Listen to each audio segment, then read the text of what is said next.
ओम साई राम। अध्याय 7। अद्भुत अवतार। श्री साईं बाबा की प्रकृति, उनकी योगिक क्रियाएं, उनकी सर्वव्यापकता, कुष्ठ रोगी की सेवा, खारपड़े के पुत्र को प्लेग, पंढरपुर गमन, अद्भुत अवतार। श्री साईं बाबा समस्त योगिक क्रियाओं में पारंगत थे। 6 प्रकार की क्रियाओं के तो वे पूर्ण ज्ञाता थे। 6 क्रियाएं जिनमें धौती, खंड योग और समाधि आदि भी सम्मिलित है। यदि कहा जाए कि वे हिंदू थे तो आकृति से वे यवन से प्रतीत होते थे। कोई भी यह निश्चय पूर्वक नहीं कह सकता था कि वे हिंदू थे या यवन। वे हिंदुओं का रामनवमी उत्सव यथाविधि मनाते थे और साथ ही मुसलमानों का चंदनोत्सव भी। वे उत्सव में कुश्ती को प्रोत्साहन तथा विजेताओं को पर्याप्त पुरस्कार देते थे। गोकुल अष्टमी को वे गोपाल काला उत्सव भी बड़ी धूमधाम से मनाते थे। ईद के दिन वे मुसलमानों को मस्जिद में नमाज पढ़ने के लिए प्रतिबंध नहीं करते थे। एक समय मुहर्रम के अवसर पर मुसलमानों ने मस्जिद में ताजिए बनाने तथा कुछ दिन वहां रखकर फिर जुलूस बनाकर गांव से निकालने का कार्यक्रम रचा। श्री साईं बाबा ने केवल 4 दिन ताजियों को वहां रखने दिया और बिना किसी राग द्वेष के 5वें दिन वहां से हटवा दिया। यदि कहे कि वे यवन थे तो उनके कान हिंदुओं की रीति के अनुसार सीधे हुए थे, और यदि कहे कि वे हिंदू थे तो वे सुनता कराने के पक्ष में थे।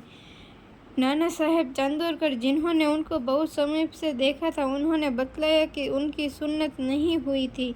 साईं लीला पत्रिका श्री बी देव द्वारा लिखित, शीर्षक बाबा यवन की हिंदू, पृष्ठ 562 देखो।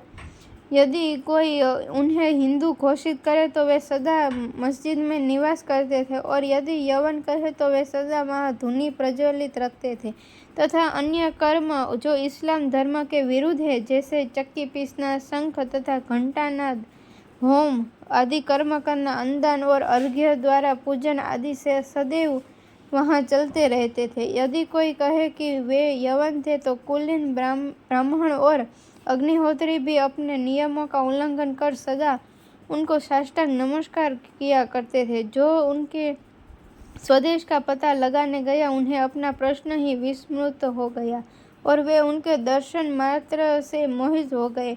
अस्तु, इसका निर्णय कोई न कर सका कि यथार्थ में साईं बाबा हिंदू थे या यवन। इसमें आश्चर्य ही क्या है। जो अहम व इंद्रिय जन्य सुखों को तिलांजलि देकर ईश्वर की शरण में आ जाता है तथा जब उसे ईश्वर के साथ अभिन्नता प्राप्त हो जाती है, तब उसकी कोई जाति पाति नहीं रह जाती। इसी कोटि में श्री साईं बाबा थे। वे जातियों और प्राणियों में किंचित मात्र भी भेदभाव नहीं रखते थे। फकीरों के साथ वे आमिष और मछली का सेवन भी कर लेते थे। कुत्ते भी उनके भोजन पात्र में मुंह डालकर स्वतंत्र पूर्वक खाते थे, परंतु उन्होंने कभी कोई आपत्ति नहीं की। ऐसा अपूर्व और अद्भुत श्री साईं बाबा का अवतार था। गत जन्मों के शुभ संस्कारों के परिणाम स्वरूप मुझे भी उनके श्री चरणों के समीप बैठने और उनका सत्संग लाभ उठाने का सौभाग्य प्राप्त हुआ। मुझे जिस आनंद व सुख का अनुभव हुआ, उसका वर्णन मैं किस प्रकार कर सकता हूँ। यथार्थ में बाबा अखंड सच्चिदानंद थे। उनकी महानता और अद्वितीयता का बयान और कौन कर सकता है। जिसने उनके श्री चरण कमलों की शरण ली, उसे साक्षात्कार की प्राप्ति हुई। अनेक सन्यासी, साधक और मुमुक्षु जन भी श्री साईं बाबा के पास आया करते थे। बाबा भी सदैव उनके साथ चलते फिरते, उठते बैठते, उनसे वार्तालाप कर उनका चित्तरंजन किया करते थे। अल्लाह मालिक सदैव उनके होठों पर था। वे कभी भी विवाद और मतभेद में नहीं पड़ते थे तथा सदा शांत और स्थिर रहते थे, परंतु कभी कभी वे क्रोधित हो जाया करते थे। वे सदैव ही वेदांत की शिक्षा दिया करते थे। कोई भी अंत तक न जान सका कि श्री साईं बाबा वास्तव में कौन थे। अमीर और गरीब दोनों उनके लिए एक समान थे। वे लोगों के गुह्य व्यापार को पूर्णतया जानते थे, और जब वे रहस्य प्रकट करते तो सब विस्मित हो जाते थे। स्वयं ज्ञानावतार होकर भी वे सदैव अज्ञानता का प्रदर्शन किया करते थे। उन्हें आदर सत्कार की से सदैव अरुचि थी। इसी प्रकार का श्री साईं बाबा का वैशिष्ट्य था। थे तो वे शरीरधारी, परंतु कर्मों से उनकी ईश्वरीयता स्पष्ट झलकती थी। शिरडी के सकल नर नारी उन्हें परब्रह्म ही मानते थे। बाबा की प्रकृति, मैं मूर्ख जो हूँ इस श्री साईं बाबा की अद्भुत लीलाओं का वर्णन नहीं कर सकता। शिरडी के प्रायः समस्त मंदिरों का उन्होंने जीर्णोद्धार किया। श्री तात्या पाटिल के द्वारा शनि, गणपति, शंकर, पार्वती, ग्राम्य देवता और हनुमान जी आदि के मंदिर ठीक करवाए। उनका दान भी विलक्षण था। दक्षिणा के रूप में जो धन एकत्रित होता था उसमें से वे किसी को 20 रुपये, किसी को 15 रुपये या किसी को 50 रुपये इस प्रकार प्रतिदिन स्वच्छंदता पूर्वक वितरण कर देते थे। प्राप्तिकर्ता उसे शुद्ध दान समझता था। बाबा की भी सदैव यही इच्छा थी कि उसका उपयुक्त रीति से व्यय किया जाए। बाबा के दर्शन से भक्तों को अनेक प्रकार का लाभ पहुंचता था। अनेकों निष्कपट और स्वस्थ मन गए, दुष्टात्मा पुण्यात्मा में परिणत हो गए, अनेकों कुष्ठ रोग से मुक्त हो गए और अनेकों को मनोवांछित फल की प्राप्ति हो गई। पंगुओं की पंगुता नष्ट हो गई, उनकी कीर्ति दूर दूर तक फैलती गई और भिन्न भिन्न स्थानों से यात्रियों के झुंड शिरडी आने लगे। बाबा सदा धुनी के पास ही आसन जमाए रहते और वहीं विश्राम किया करते थे। वे कभी स्नान करते और कभी स्नान किए बिना ही समाधि में लीन रहते थे। वे शरीर पर एक साफा, कमर में एक धोती और तन ढकने के लिए एक कफनी धारण करते थे। प्रारंभ से ही उनकी वेशभूषा इसी प्रकार की थी। अपने जीवनकाल के पूर्वार्ध में वे गांव में चिकित्सा कार्य भी किया करते थे। रोगियों को निदान कर उन्हें औषधि भी देते थे और उनके हाथ में अपरिमित यश था। इस कारण से वे अल्पकाल में ही योग्य चिकित्सक विख्यात हो गए। यहाँ केवल एक ही घटना का उल्लेख किया जाता है जो बड़ी विचित्र सी है। विलक्षण नेत्र चिकित्सा। एक भक्त की आंखें बहुत लाल हो गई थी, उनमें सूजन भी आ गई थी। शिरडी सरीखे छोटे ग्रामों में डॉक्टर कहाँ? तब भक्तगण ने रोगी को बाबा के समक्ष उपस्थित किया। इस प्रकार की पीड़ा में डॉक्टर प्रायः लेप, मरहम, अंजन, गाय का दूध तथा कपूर युक्त औषधियों को प्रयोग में लाते हैं, पर बाबा की औषधि तो सर्वथा ही भिन्न थी। उन्होंने भिलावा पीसकर उसकी 2 गोलियां बनाई और रोगी के नेत्रों में एक एक गोली चिपका कर कपड़े की पट्टी से आंखें बांध दी। दूसरे दिन पट्टी हटाकर नेत्रों के ऊपर जल के छींटे छोड़े गए।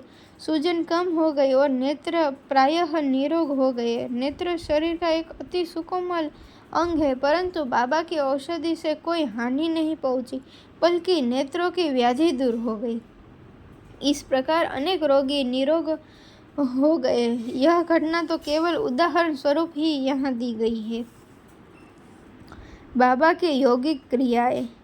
बाबा को समस्त यौगिक प्रयोग और क्रियाएं ज्ञात थी। उनमें से केवल 2 का ही उल्लेख यहाँ किया जाता है।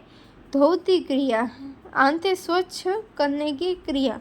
प्रति तीसरे दिन बाबा मस्जिद से पर्याप्त दूरी पर एक वटवृक्ष के नीचे किया करते थे। एक अवसर पर लोगों ने देखा कि उन्होंने अपनी आंतों को उधर से बाहर निकालकर उन्हें चारों ओर से स्वच्छ किया और समीप के वृक्ष पर सूखने के लिए रख दिया।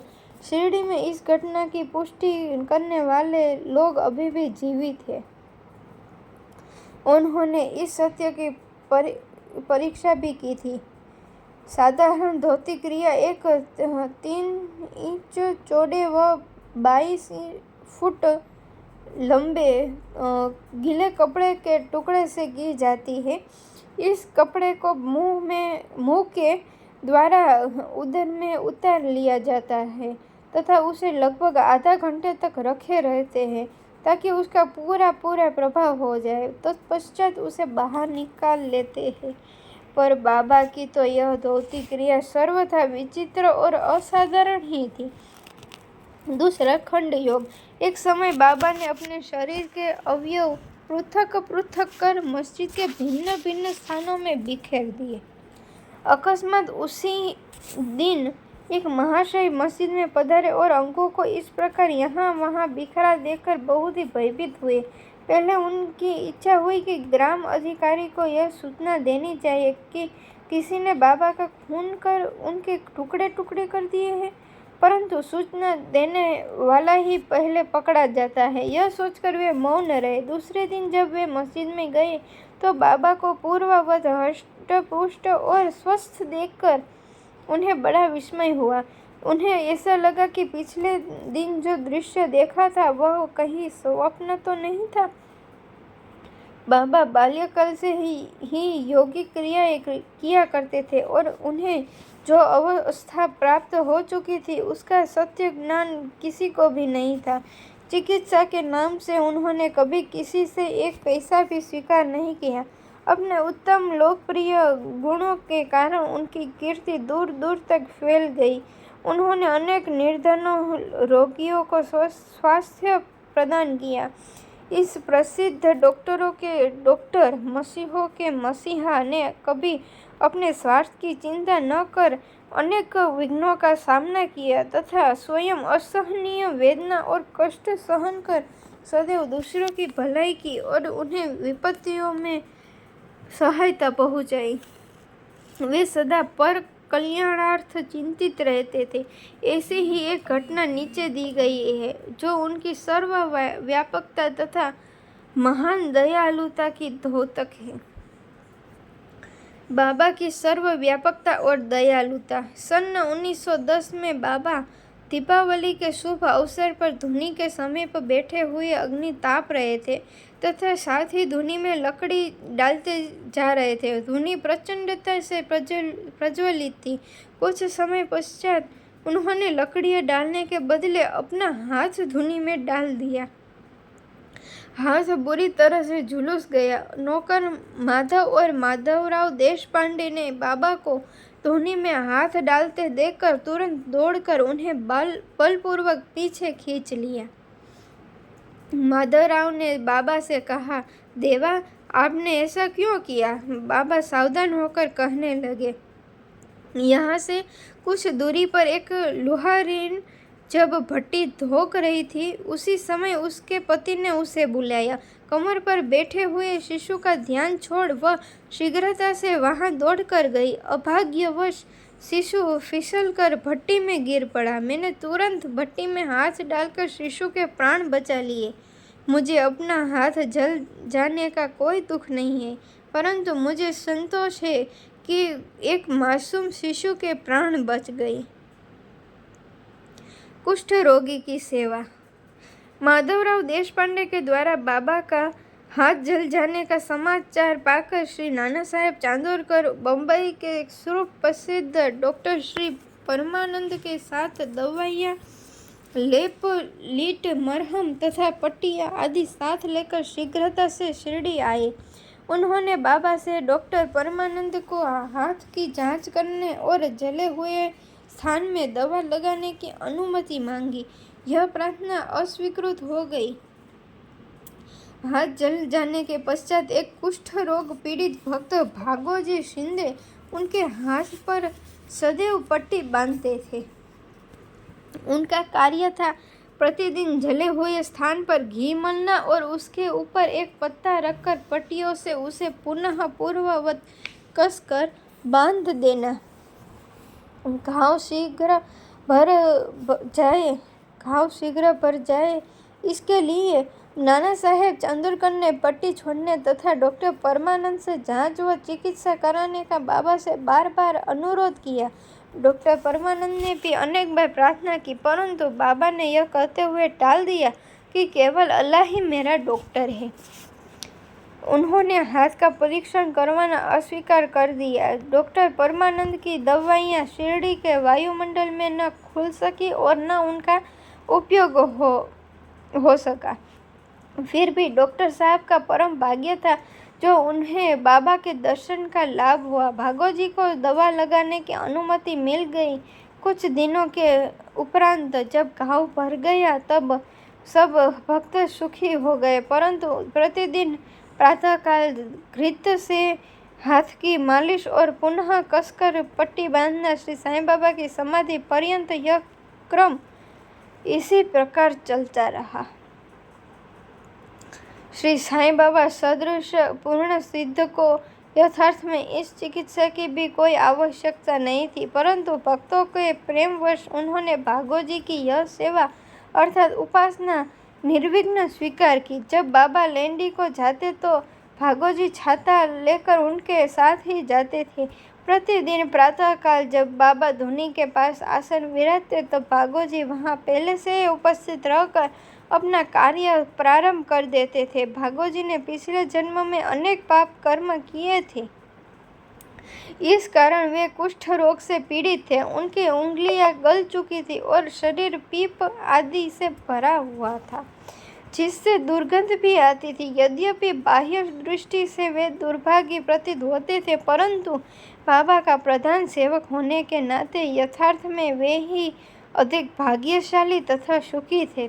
उन्हें बाबा के सान्निध्य का पूर्ण लाभ प्राप्त हुआ। बालक खारपड़े का प्लेग।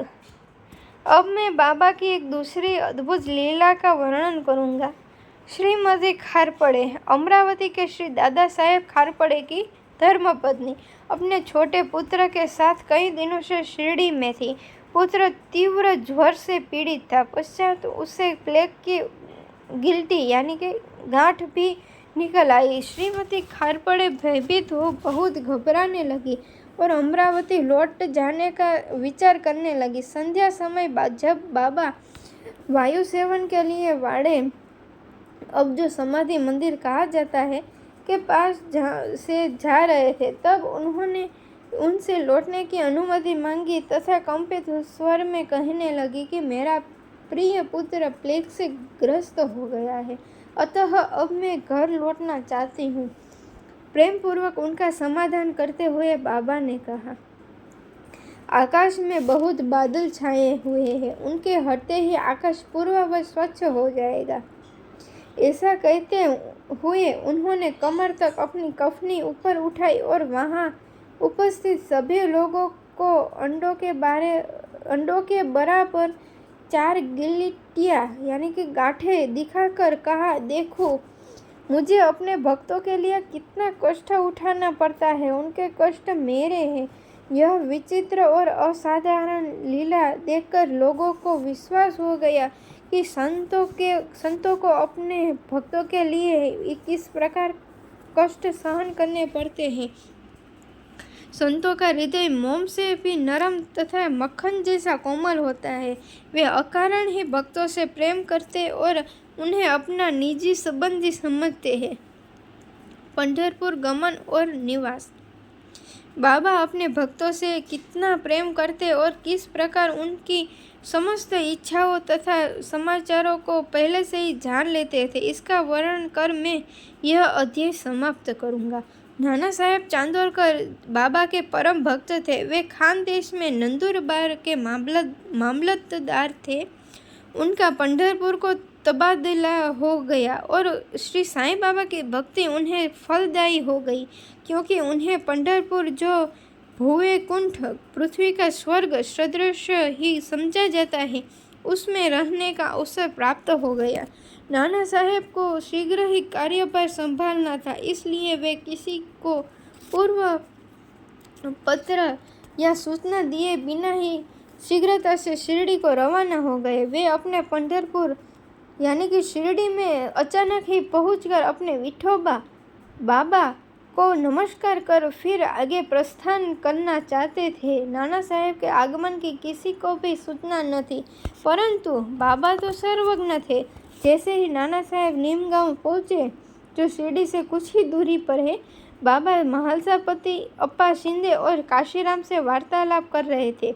उसी समय मस्जिद में स्तब्धता छा गई और बाबा ने अचानक ही कहा, चलो चारों मिलकर भजन करें। पंढरपुर के द्वार खुले हुए हैं, यह भजन प्रेम पूर्वक गाए।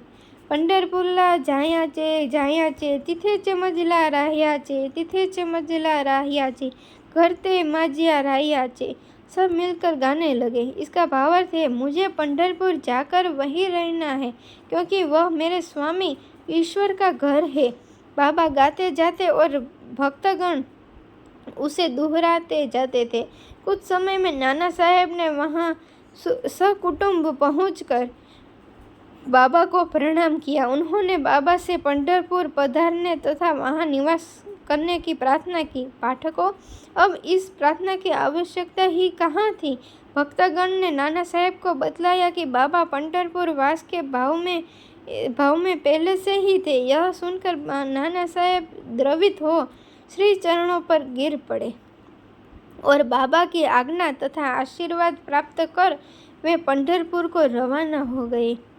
बाबा की कथाएं अनंत है। अन्य विषय जैसे मानव जन्म का महत्व, बाबा का भिक्षावृत्ति पर निर्वाह, बाईजाबाई की सेवा तथा अन्य कथाओं को अगले अध्याय के लिए शेष रखकर अब मुझे यहाँ विश्राम करना चाहिए।